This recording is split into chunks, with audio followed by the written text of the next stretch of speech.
Friends, ఈరోజు హనుమాన్ జయంతి కావున హనుమంతుడి జీవిత చరిత్రను మ్యాప్ ద్వారా తెలుసుకుందాం. కేసరి మహారాజు రాణి అంజని తపస్సు తర్వాత వాయుదేవుని ఆశీస్సులతో అంజనాద్రి పర్వతంపై హనుమంతుడు తిరుమలలో జన్మించాడు. నిజానికి తన బాల్యం తల్లిదండ్రులతో గడిచింది, కానీ మారుతి చిన్నప్పటి నుంచి చాలా అల్లరి చేసేవాడు కావడంతో వేద జ్ఞానం కోసం సూర్యదేవుని వద్దకు పంపబడ్డాడు. హనుమంతుని మొదటి గురువైన సూర్యదేవుడు గురుదక్షిణలో సుగ్రీవుడిని రక్షించడానికి హనుమంతుడిని కిష్కిందకు పంపాడు.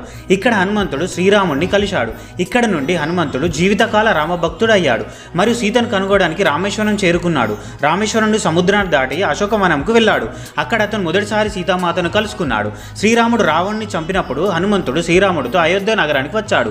ఇక్కడ శ్రీరాముడు హనుమంతుడికి అమరత్వ వరం ఇచ్చాడు. ఆ తర్వాత హనుమంతుడి వర్ణన నేరుగా మహాభారతంలో కనిపిస్తుంది. అక్కడ హనుమంతుడు అర్జునుడి రథంపై రక్షణగా ఉన్నాడు. హనుమంతుని గురించి ఈ విషయాన్ని భారతదేశంలో కాక Nepal, China, Japan, Myanmar, Laos, Malaysia, Thailand దేశాల గ్రంథాల్లో కూడా ప్రస్తావించబడ్డాయి.